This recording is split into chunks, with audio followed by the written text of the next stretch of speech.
बिस्मिल्लाहिर्रहमानिर्रहीम। आज का हमारा टॉपिक है लिपिड्स। हम लोगों ने अपनी मैक्रोमोलिक्यूल्स में एक तीसरे टॉपिक को डिस्कस करना है, लिपिड्स को। ठीक है, तो लिपिड्स का बारे में तो आप लोग जानते होंगे कि लिपिड जो है फ़ैट और ऑयल्स जो मोस्टली जिसको हम जानते हैं। तो फ़ैट्स के बारे में हम आज पढ़ेंगे। फ़ैट्स क्या है? Group of naturally occurring substances. Naturally occurring का मतलब ये भी है कि ये ऑर्गेनिक है। ठीक है, एक तो पहली बात ये कि नेचुरली अकरिंग है कि ये कुदरती तौर पे पाए जाते हैं, और दूसरी बात ये कि इसके अंदर कार्बन और हाइड्रोजन बॉन्ड्स पाए जाते हैं। ठीक है, कार्बन हाइड्रोजन बॉन्ड पाया जाता है। ये सोल्यूबल हैं ऑर्गेनिक सॉल्वेंट्स में, यानी कि chloroform, diethyl ether, carbon tetrachloride, petroleum ether, ये जो सारे ऑर्गेनिक सॉल्वेंट्स हैं इनके अंदर ये सोल्यूबल हैं। लेकिन वाटर के अंदर ये जो है वो इनसोल्यूबल है और कुछ हद तक कुछ डिज़ोल्व हो जाते हैं। जैसे हम लोगों ने पढ़ा था कि मुख्तलिफ़ किस्म के इमल्सिफायर्स यूज़ करते हैं वाटर को और ऑयल को मिक्स करने के लिए। तो हमने इनका सोल्यूशन बनाने के लिए हम वो मुख्तलिफ़ किस्म के स्टेबलाइजर्स यूज़ करते हैं, इमल्सिफायर्स यूज़ करते हैं, ताकि ये इनके अंदर जो फोर्सेस डेवलप हो जाए। हम ज़बरदस्ती इनको जो है वो मिक्स करवा देते हैं। ठीक है, जैसे कि मेयोनीज़ हमारे पास एक एग्जांपल है, केचप वगैरह, इनके अंदर वाटर भी होता है, ऑयल, और ये इनके इमल्शन शामिल होती है वाटर और ऑयल का। और इसमें इसकी हमने कैटेगरीज बनाई हुई है लिपिड्स को। स्टार्ट करते हैं, इसको पढ़ते हैं। Fats, oils and waxes. ये सबसे ज़्यादा सिंपल लिपिड्स हैं जिनका हम मोस्टली जिक्र कर रहे होते हैं, फ़ैट्स और ऑयल का। और वैक्सेस जो हैं ये आमतौर पर आउटर कवरिंग्स होती हैं जो शाइनिंग देती हैं किसी सरफेस को, सॉफ्ट सरफेसेस होती हैं। ठीक है, ये पत्ते के, जैसे हम वेजिटेबल्स की बात करें तो हमारे पास जो बैंगन होता है, आप उसकी सरफेस देखें, जब आप उसको धोएंगे ना तो उसके ऊपर पानी के ड्रॉपलेट्स जो हैं वो ऐसे स्टिक हो जाएंगे और वो एक इतनी अजीब सी और प्यारी सी शाइनिंग दे रहे होते हैं। तो ये वैक्सेस ही हैं जो उसके ऊपर, उस वेजिटेबल के ऊपर उसकी लेयर होती है वैक्स। और हमारे पास दूसरी कैटेगरी में है जो कंपाउंड लिपिड्स हैं। ठीक है, जैसे कि फोस्फोलिपिड्स है, ग्लाइकोलिपिड्स है, लिपोप्रोटीन्स है। इन्होंने जो लिपिड्स ने दूसरे कंपाउंड के साथ जो है वो बॉन्डिंग बनाई होती है, मतलब वो कंपाउंड लिपिड्स होते हैं, जिनमें हमारे पास लिपिड किसी दूसरे मैक्रोमोलिक्यूल्स या किसी भी दूसरे मॉलिक्यूल के साथ, अगर लिपिड जो है वो बॉन्ड बना रही है या कंबाइन हो रही है, तो हम लोगों ने फिर उस लिपिड को क्या कह देना है? Compound lipids. तो हमने उसको कंपाउंड लिपिड्स की कैटेगरी में रख देना। और जो मोस्ट नॉन है हमारे पास वो फोस्फोलिपिड्स हैं, ग्लाइकोलिपिड्स हैं और लिपोप्रोटीन्स हैं। ठीक है, या अगर जो हम अपनी कोलेस्ट्रॉल की बात कर रहे होते हैं ना, तो उसमें भी हमारे पास एक कैटेगरी है जिसमें हम LDL और HDL जब पढ़ते हैं कि ये भी दोनों कोलेस्ट्रॉल ही हैं। और एक कोलेस्ट्रॉल जो है वो बनता है, अच्छा है या बुरा है, तो वो इसकी डेंसिटी की वजह से बनता है कि हाई डेंसिटी लिपोप्रोटीन है या लो डेंसिटी लिपोप्रोटीन है। अगर तो हाई डेंसिटी लिपोप्रोटीन है तो वो गुड कोलेस्ट्रॉल है, अगर लो डेंसिटी लिपोप्रोटीन्स हैं तो वो बैड कोलेस्ट्रॉल है। ठीक है, फैटी एसिड्स, अल्कोहल, हाइड्रोकार्बन्स, ये सारे डिराइव्ड लिपिड्स हैं। अगर लिपिड के मॉलिक्यूल्स में ही सब्स्टिट्यूशन हो रही है या लिपिड का कोई भी ग्रुप जो है वो चेंज हो रहा है और उसकी जगह कोई और फंक्शनल ग्रुप आ रहा है, तो वो क्या हो जाएगा? डिराइव्ड लिपिड हो जाएगा। ठीक है, tocopherols, vitamin, steroids, substances associated with the lipid nature. ये जो टोकोफिरोल्स हैं और वाइटामिन और स्टीरॉयड्स हैं ना, ये वो हैं कि जिनका फैट के साथ बहुत ज़्यादा एक इम्पॉर्टेंट ना कह सकते हैं रोल प्ले करते हैं फैट के साथ। इनका फैट के साथ ना ज़्यादा गहरा ताल्लुक है। जैसे कि अगर हम वाइटामिन की बात करें, फैट सोल्यूबल वाइटामिन की, जैसे कि हमारे पास A, D, E और K, ये फैट सोल्यूबल वाइटामिन हैं। इन्होंने हमारी बॉडी में अब्जॉर्ब होना है ना, तो इनको फैट चाहिए। तो ये फैट के अंदर जब सोल्यूबल हो जाएंगे तो ये हमारी बॉडी में अच्छे से अब्जॉर्ब हो सकेंगे। इसलिए कहते हैं कि जब आप फैट सोल्यूबल वाइटामिन ले रहे होते हैं तो कोशिश किया करें कि साथ आप फैट वाली चीज़ खाएँ। ठीक है, और स्टीरॉयड्स हमारे पास मुख्तलिफ़ किस्म के हार्मोन्स हमारे जो बन रहे होते हैं, उस हार्मोन की बनाने के लिए भी उसमें फ़ैट की ज़रूरत होती है। तो ये बेसिकली जैसे टोकोफिरोल्स है, इनका भी यही काम है कि ये जो है हमारी बॉडी में इनका फ़ैट के साथ ना क्लोजली रिलेशन है। तो इसलिए हम लोगों ने इनको लिपिड की कैटेगरी में ही ऐड कर दिया कि लिपिड्स जो हैं ये इनको बनाएंगे, इन वाइटामिन्स को, इन टोकोफिरोल्स को, स्टीरॉयड्स को, इनको लिपिड्स बनाएंगे। ठीक है, तो इनका लिपिड्स के साथ जो है वो इस तरह का ताल्लुक है। अब हम लोग देखते हैं फ़ैट्स और लिपिड्स, फ़ैट्स को और ऑयल्स को। तो फ़ैट्स को और ऑयल्स को समझने से पहले हमें सबसे पहले फैटी एसिड को समझना होगा कि फैटी एसिड क्या है। ठीक है, फैटी एसिड को और ग्लिसरॉल को, क्योंकि जो हमारे पास फ़ैट्स और ऑयल्स हैं वो ग्लिसरॉल से और फैटी एसिड से ही मिलके बने हैं। ठीक है, फैटी एसिड और ग्लिसरॉल के दरमियान में बॉन्ड है और इस तरह मुख्तलिफ़ किस्म के फैटी एसिड जुड़ते जाते हैं, अल्कोहल के साथ मिलके जाते हैं और फिर हमें क्या बना देते हैं, लिपिड बना देते हैं। ठीक है, तो हम लोगों ने फ़ैट्स और ऑयल्स में सबसे पहले, फ़ैट्स और ऑयल दोनों एक ही चीज़ है। फ़ैट में सिंगल बॉन्ड होता है और अगर हम बात करें ऑयल्स की तो ऑयल्स में डबल बॉन्ड हो जाता है, यानी कि उसके अंदर अनसैचुरेशन आ जाती है और फ़ैट्स जो हैं वो सैचुरेटेड होते हैं। ठीक है, तो अब हम बात करते हैं फैटी एसिड की। सबसे पहले ग्लिसरॉल को बाद में देखते हैं। फैटी एसिड जो है, अगर मैं आपको सिंपल कहूँ कि ये क्या है, तो फैटी एसिड जो है ना वो स्ट्रेट चेन मोनोकार्बोक्सिलिक एसिड जो है ना उसको हमने फैटी एसिड कहा है। यानी कि वो कार्बोक्सिलिक एसिड जो कि बिल्कुल एक स्ट्रेट चेन बना रहे हैं, मतलब कि कार्बन के साथ मिलते जा रहे हैं और फिर क्या बना रहे हैं, फैटी एसिड बना रहे हैं। कार्बोक्सिलिक एसिड मोनोकार्बोक्सिलिक एसिड है, उसके अंदर हमारे पास उसकी स्ट्रेट चेन है, तो उसको हमने क्या कहा है, फैटी एसिड। और फैटी एसिड जो है वो क्या है, ऑर्गेनिक कंपाउंड्स हैं जिसके जो कि 2 से 30 तक कार्बन एटम्स के अंदर मिल के बने हैं और वो तकरीबन इवन ही होते हैं तकरीबन, एंड सारे के सारे इवन होते हैं, and have carboxylic acid group. तो हमारे पास कोई भी कार्बन चेन होगी, ठीक है, उसके अंदर हमारे पास एक कार्बोक्सिलिक एसिड ग्रुप होगा, तो उसको हम क्या कहेंगे, फैटी एसिड। ठीक है, उसके अंदर एक ही कार्बोक्सिलिक एसिड का ग्रुप होगा। आप ये नहीं कह सकते कि उसके अंदर 2 या 3 कार्बोक्सिलिक एसिड के ग्रुप आएंगे, नो। एक हमारे पास कार्बन चेन होगी, उसके अंदर हमारे पास एक कार्बोक्सिलिक एसिड होगा, तो उसको हम क्या कहेंगे, फैटी एसिड। तो अब आप कार्बोक्सिलिक एसिड को देख सकते हैं कि C+O, तो ये हमारे पास एक कार्बोक्सिलिक एसिड है। ठीक है, अगर हमारे पास एक जो है कार्बोक्सिलिक एसिड, ये जैसे ये है एक कार्बन, सारा ये क्या है, कार्बोक्सिलिक एसिड। इसी के साथ मैं दूसरा कार्बन लगाऊं और साथ जाहिर सी बात उसकी वैलेंसी पूरी करूं तो CH3 बन जाएगा और वो मिथाइल बन जाएगा। तो मिथाइल को जब मैं इस कार्बोक्सिलिक एसिड के साथ मिलाऊंगी तो मेरे पास क्या बन जाएगा, एसिटिक एसिड बन जाएगा। क्या बन जाएगा, एसिटिक एसिड। इसी तरह आप देखें ग्लिसरॉल को, ग्लिसरॉल जो है सिर्फ एक अल्कोहल है, ठीक है, जिसके साथ एडजेसेंट अल्कोहलिक ग्रुप लगे हुए हैं, जैसे कि कार्बन है, कार्बन ये चेन है, इसके अंदर हमारे पास 3 हाइड्रोक्सिल ग्रुप एडजेसेंट कार्बन पे लगे हुए हैं। कार्बन हमारे पास 3 एडजेसेंट कार्बन के साथ जो है, दोनों एडजेसेंट कार्बन के साथ हाइड्रोक्सिल ग्रुप लगा हुआ है। ये ऐसा नहीं हुआ कि एक कार्बन छोड़ के फिर अगले कार्बन पे जो है वो क्या लगा हुआ है, हाइड्रोक्सिल, क्योंकि इसमें तो है ही 3 कार्बन। तो ग्लिसरॉल जो है वो 3 कार्बन कंपाउंड है जिसके अंदर 3 हाइड्रोक्सिल ग्रुप लगे हैं, और इसको इस 3 कार्बन कंपाउंड को जिसके अंदर अल्कोहल भी 3 लगे हैं, तो उसको हम क्या कहते हैं, ग्लिसरॉल। यही ग्लिसरॉल और फैटी एसिड मिल के हमें क्या देते हैं, लिपिड्स, और लिपिड्स देते हैं, सॉरी क्या देते हैं, फैट्स देते हैं, और ऑयल जो कि लिपिड की कैटेगरी में आते हैं। ठीक है, अब आप ऐसे देखेंगे कि ये जो हमारे पास CH बॉन्ड्स हैं ये हमें एनर्जी देते हैं, और ये बात आपको पता है कि हमें 1 ग्राम लिपिड से कितनी एनर्जी मिलती है, 9 कैलोरीज मिलती हैं। तो ये हमें इतनी ज़्यादा एनर्जी देने की वजह यही है कि कार्बन और H बॉन्ड टूटते हैं, और फैट के अंदर, लिपिड के अंदर सबसे ज़्यादा CH बॉन्ड्स पाए जाते हैं। इनके अंदर CH बॉन्ड्स इतनी अमाउंट में पाए जाते हैं, लॉन्ग चेन्स इनकी पाई जाती हैं CH बॉन्ड्स की, और यही वजह है कि जब ये इतने ज़्यादा बॉन्ड्स टूटते हैं तो हमें एनर्जी ज़्यादा मिलती है।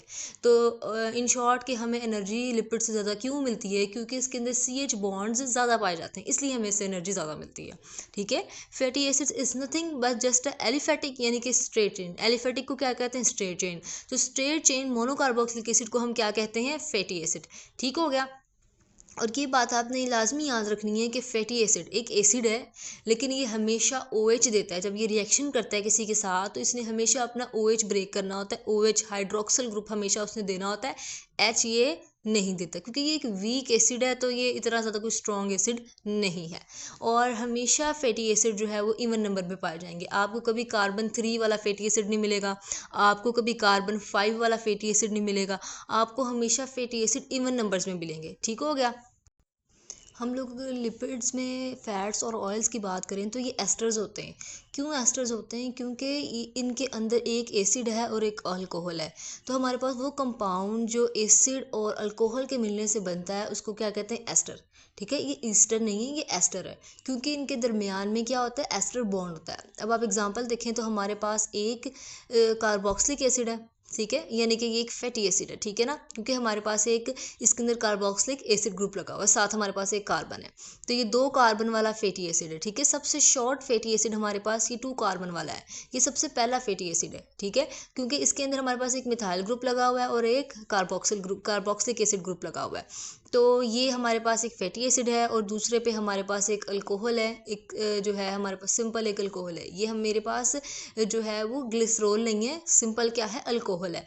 तो यहाँ पे अगर मैं देखूँ तो मेरे पास ये जो इथाइल अल्कोहल है, तो इसमें इथाइल अल्कोहल ने हाइड्रोजन दिया है और कार्बोक्सिलिक एसिड ने OH दिया है। फैटी एसिड ने OH दिया है और इथाइल अल्कोहल ने H दिया है। तो इसमें जब कंडेंसेशन रिएक्शन हुआ, वाटर रिमूव हुआ। जिस रिएक्शन में वाटर रिमूव होता है उस रिएक्शन में क्या, उस रिएक्शन को क्या कहते हैं, कंडेंसेशन रिएक्शन।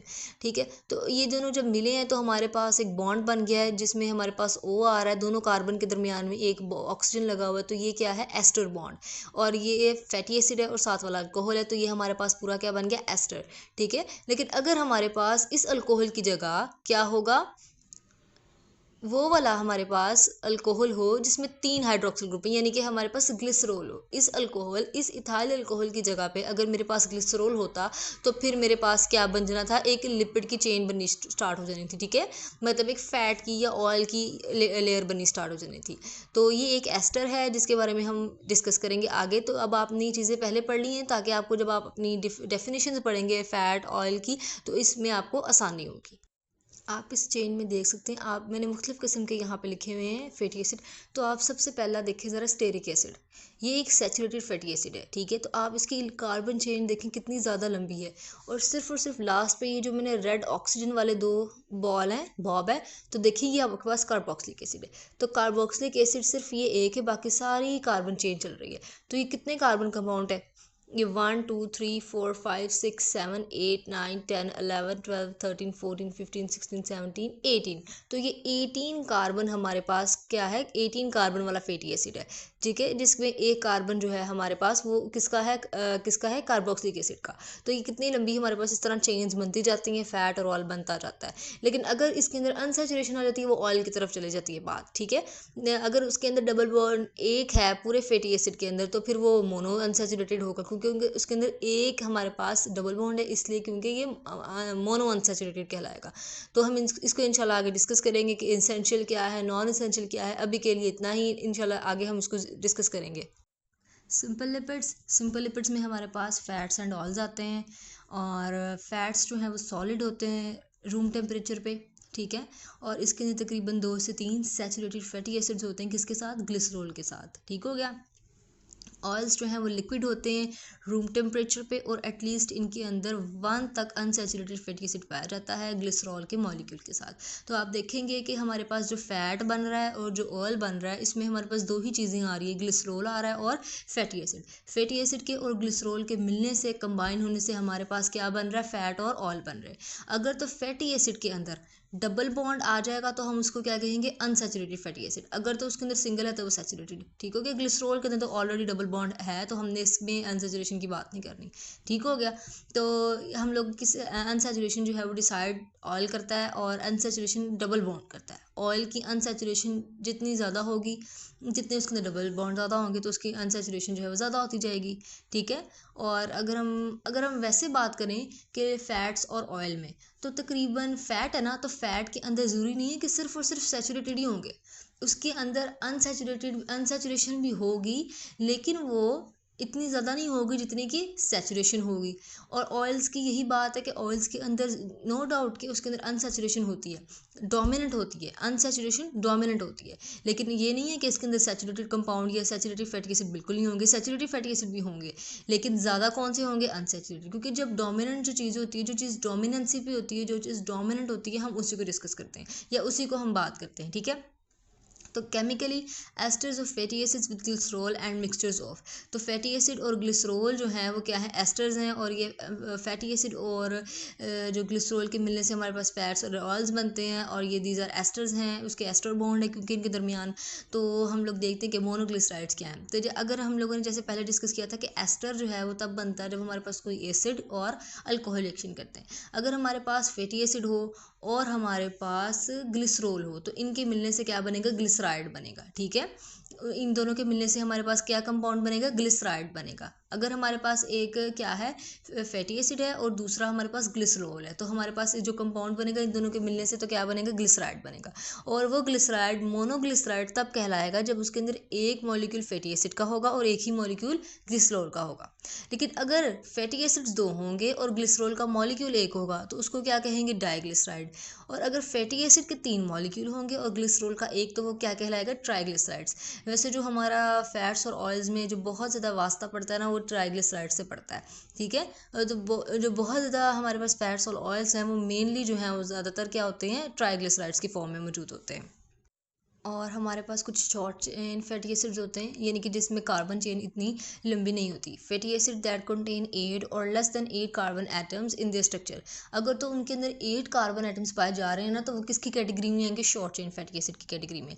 और इनका मेल्टिंग पॉइंट लो होता है और ये इजीली हमारी बॉडी में डाइजेस्ट हो जाते हैं as compare to long chain fatty acids, जैसे कि एस्टिक एसिड है, ब्यूटारिक एसिड है, कैप्रोइक एसिड है, कैप्राइलिक एसिड है। आप देख रहे हैं कि ये सारे इवन नंबर में पाए जा रहे हैं। ठीक है, तो ये बेसिकली एक इनकी रीज़न ये भी है कि ये क्यों जो है हमेशा इवन नंबर में पाए जाते हैं, क्योंकि फैटी एसिड जो है वो एसिटाइल कोएंजाइम से बनते हैं। जब हमारी बॉडी में रिएक्शंस हो रहे होते हैं, ये वैसे भी जो केमिकली जो हैं ये कैसे बनते हैं कि इन्होंने बनना होता है एसिटाइल कोएंजाइम से। तो जब ये रिएक्शन करके हम कोई भी इसमें फैटी एसिड जब देना होता है ना, तो ये 2 कार्बन वाला ही देता है। इसलिए जब 2 कार्बन वाला आगे जाके किसी के साथ रिएक्ट करता है तो वो आगे +2 ही करता है और इवन ही जनरेट होता है। ठीक है, तो इसलिए उसकी वो इवन की जो कंसिस्टेंसी है ना वो बरकरार रहती है। तो अगर हम देखें, ये हमारे पास सारे सैचुरेटेड हैं, एस्टिक, ब्यूटारिक, कैप्रोइक, कैप्रेलिक, इसके अंदर सैचुरेटेड हैं। इनके अंदर अनसैचुरेशन नहीं है। तो हमारे पास अगर हम बात करें तो इनके अंदर अनसैचुरेशन नहीं आती, इनके अंदर जो है वो अनसैचुरेशन नहीं आती, यानी कि इनके अंदर डबल बॉन्ड जो है वो नहीं आता। तो अगर हायर फैटी एसिड की बात करेंगे या लॉन्ग चेन फैटी एसिड की बात करेंगे, हम देखेंगे कि अगर एक कार्बन 10 वाला फैटी एसिड है ना, तो वो सैचुरेटेड भी है और वो अनसैचुरेटेड भी है। मतलब कार्बन नंबर 10 वाला सैचुरेटेड है तो हमने उसका नाम जो है वो क्या रखा है, और अगर वही कार्बन नंबर 10 वाले के अंदर अनसैचुरेशन आ गई तो हमने उसका नाम क्या रखा है। ठीक है, यानी कि एक कार्बन नंबर 10 वाली चेन ही है, मतलब एक कार्बन वाली चेन ही है, उसके अंदर सैचुरेशन भी है और एक अनसैचुरेशन भी है। और अब हमारे पास देखिए कुछ लॉन्ग चेन फैटी एसिड्स हैं जिसके अंदर 10 और 10 से ज़्यादा कार्बन एटम जो हैं इनकी चेन्स में पाए जाते हैं, और इनका जो मेल्टिंग पॉइंट है वो ज़्यादा होता जाता है जैसे जैसे कार्बन की जो लेंथ है वो बढ़ती जाती है। तो देखें, capric acid, lauric acid, myristic acid, palmitic acid, palmitoleic acid, stearic acid, oleic acid, linoleic acid, linolenic acid और है आर्चिडिक एसिड। तो अगर आप देखें कि ये सारे जो हैं ये लॉन्ग चेन है, क्योंकि इनमें कार्बन की तादाद जो है वो बढ़ती जा रही है। तो सबसे पहले देखें कैप्रिक एसिड। ये कैप्रिक एसिड जो है इसके अंदर कार्बन की तादाद जो है वो 10 है। ठीक है, ये इसके कार्बन जो एटम्स हैं वो 10 है। ठीक है, अगर यही वाला एसिड इसके अंदर एक डबल बॉन्ड क्रिएट हो जाए, दो हाइड्रोजन रिमूव हो और एक जो है वो डबल बॉन्ड इसके अंदर क्रिएट हो जाए, तो इसी कैप्रिक एसिड का नाम फिर क्या हो जाएगा, कैप्रोऑयलिक एसिड। ठीक है, तो देखें ये सैचुरेटेड ही है, लेकिन जब इसके अंदर अनसैचुरेशन आ गई इसी वाले एसिड के अंदर, कैप्रिक एसिड के अंदर अनसैचुरेशन आ गई, तो हमने इसका नाम क्या रख दिया, कैप्रोऑयलिक एसिड। ठीक हो गया। तो इस तरह अगर हम बात करें पाल्मिटिक एसिड की, तो अगर इसके अंदर कार्बन 16 है लेकिन इसके अंदर कोई अनसैचुरेशन नहीं है, मतलब कोई जो है इसके अंदर डबल बॉन्ड नहीं है, लेकिन अगर इसके अंदर डबल बॉन्ड क्रिएट हो जाता है तो फिर हम लोगों ने इसका नाम चेंज करके जो है वो कोई और रख देना है। ठीक है, वो इन्होंने जो मुख्तलिफ़ किस्म के हमारे पास आईयूपैक नेम्स होते हैं, या इस आईयूपैक नेम तो नहीं हम रखते, इसमें कॉमन नेम्स रखते हैं जो कि मुख्तलिफ़ किस्म के साइंटिस्ट और फूड टेक्नोलॉजिस्ट ने रखे होते हैं जिन्होंने इसको डिस्कवर किया, तो वो इनका नाम रख देते हैं। तो इसी तरह एक डबल बॉन्ड एग्जिस्ट हुआ तो नाम इसका और हो गया। अगर इसके अंदर दूसरा डबल बॉन्ड भी क्रिएट हो जाएगा तो फिर इसका नाम फिर चेंज हो गया, एक अलग कंपाउंड बन जाएगा। अगर इसके अंदर एक और double bond create 3 double bond create हो जाएंगे तो क्या होगा, तो वो क्या करेंगे, फिर उसका नाम जो है वो चेंज करके कोई और रख देंगे। हालांकि कार्बन 16 वाला कंपाउंड ये, लेकिन इसके अंदर अनसेचुरेशन आती जा रही है, इस वजह से इसका नाम जो है, और ये इसको मुख्तलिफ कंपाउंड में कैटेगराइज कर रहे हैं और इसका नाम चेंज कर रहे हैं। ठीक है, क्योंकि इसकी डबल बॉन्ड आने की वजह से इसकी जाहिर सी बात है कैरेक्टरिस्टिक्स भी थोड़ी सी चेंज हो जाएंगी, तो ये फिर पाल्मिटिक तो नहीं ना रहेगा, पाल्मिटियोलिक बन जाएगा फिर ये। जैसे कैप्रिक था, इसके अंदर डबल बॉन्ड आ गया तो ये कैप्रोलिक बन गया। ठीक है, हालांकि थी कार्बन चेन ही कौन से 10 कार्बन वाली चेन ही थी। तो इस तरह जो है अनसैचुरेशन और अनसैचुरेटेड जो है वो कंपाउंड में आ जाती है। तो इंशाल्लाह हम इसको नेक्स्ट वीडियो में डिस्कस करेंगे, सैचुरेशन को और अनसैचुरेशन को। आज के लिए इतना ही। दुआओं में याद रखिएगा। अल्लाह ताला आपको कामयाब करे, अल्लाह ताला आपके इल्म में इजाफ़ा फ़रमाए। शुक्रिया।